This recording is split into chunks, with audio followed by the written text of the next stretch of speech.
Well, today is the day. Can you guess what day it is? Uh-oh, guess what day it is? Guess what day it is? Thanks, Geico Camo, but I just said that. So what day is it? Hump Day, yeah! No, it's not Hump Day. What day is it? It's Coronation Day. Well, it might be, Anna, but that's not the day I'm talking about. I'll tell you what it is. It's the giveaway announcement day. Today we picked the winner of the Isopod Vlogs giveaway that we started 2 weeks ago. And again, this is a giveaway that we're doing, giving away 3 Isopods, free shipping, as a fan appreciation for all the support that we've received over the last 12 episodes of the Isopod Vlog. It's been a fun journey, and we really appreciate the support that we've gotten from everybody. So first, let me talk a little bit about one of our Isopods, and at the end of this video, we'll do an announcement. The Isopod Vlog. First, we're going to talk about a really cool isopod. It's called Cubaris marina. One of the most famous isopods in the hobby right now is the rubber duckies, and that's in the genus Cubaris, which is the same genus as this isopod as well. I'm going to go ahead and feed these 2 bins, and while I do that, I'm going to go ahead and talk about them as well. And I have 2 bins because I bought 2 different isopod groups from 2 different people. I have one in a 6 quart, I have one in a 15 quart. Let's look at the smaller bin first. Again, I have 2 different containers here for the Cubaris marina, and we're going to go ahead and take a look at the smaller container first. And I keep these 2 containers separate because I bought them from 2 separate people. I'm trying 2 different things with these 2 different cultures. So as we can see, we have some cork bark here, some decaying wood, the sphagnum moss, some leaves, and it looks like they haven't finished their carrot here or their broccoli. But let me go ahead and show these isopods. And as you can see, they're a little bit slower, they're a little bit less active. I'm going to see if I can go ahead and zoom in.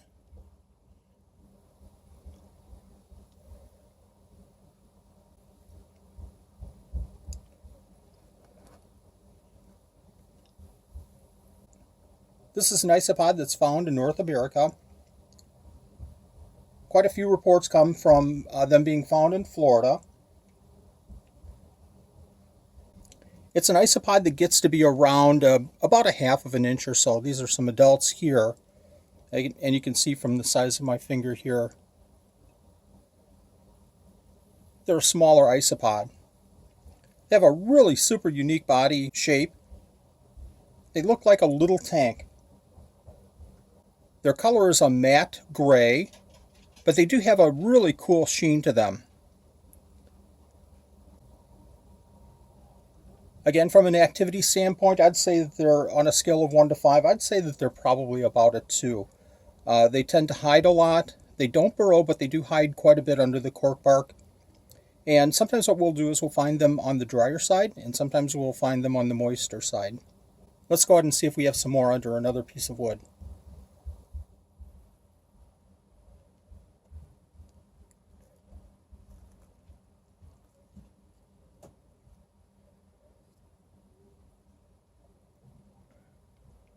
Here's a good group of them as well. And I've been watching these isopods and have noticed a few little mankeys running around. So I'm going to go ahead and feed. I see that they are out of calcium, so I'm going to add some eggshell calcium to their enclosure. And I'm going to go ahead and put a small piece of cabbage here. Again, I don't want to put too much because I see that they're not finishing up their other vegetables. And I'm going to overturn this again and throw in some of this special blended food. Give them a little bit more. And let's take a look at that second group as well.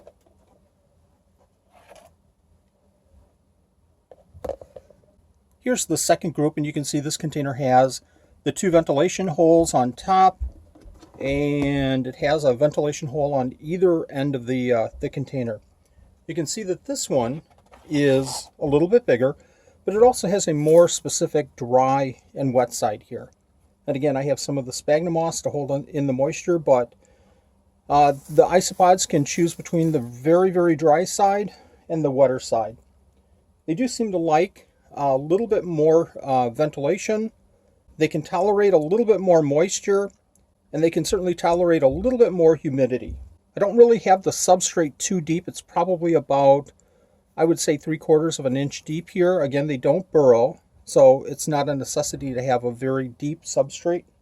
And we're going to go ahead and take a look around this enclosure here. I'm going to see if I can find some of the isopods in the dry area, and I can see a couple of mancay here running around.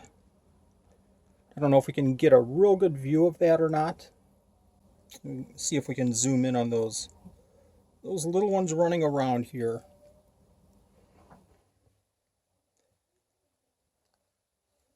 I'll move around the substrate here, and hopefully we can catch a couple of the little mancay running around.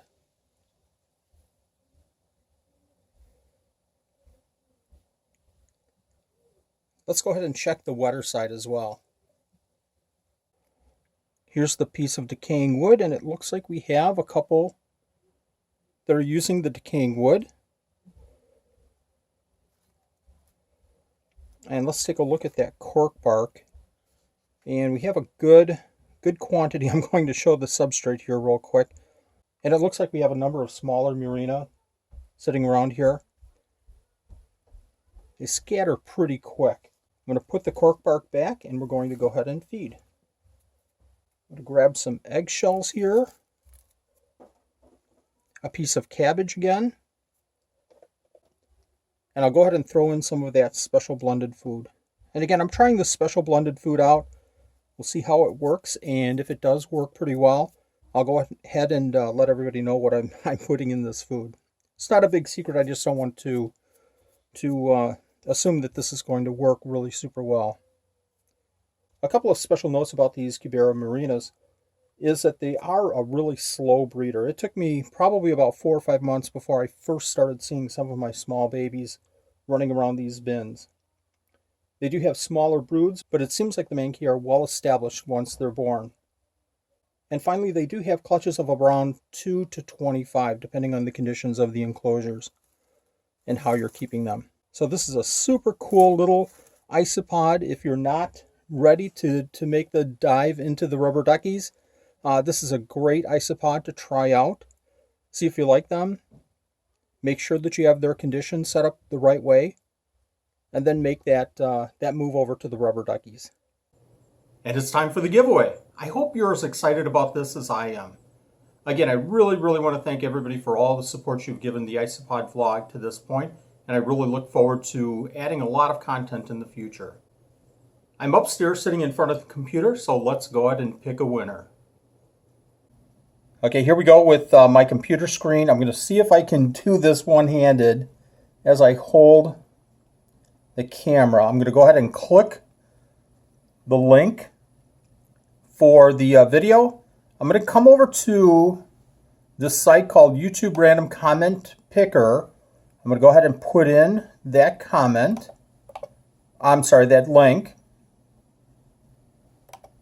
for the video. I'm going to load the comments. And we have 139 comments. And I'm going to go ahead and hit random pick winner. Good luck, everyone.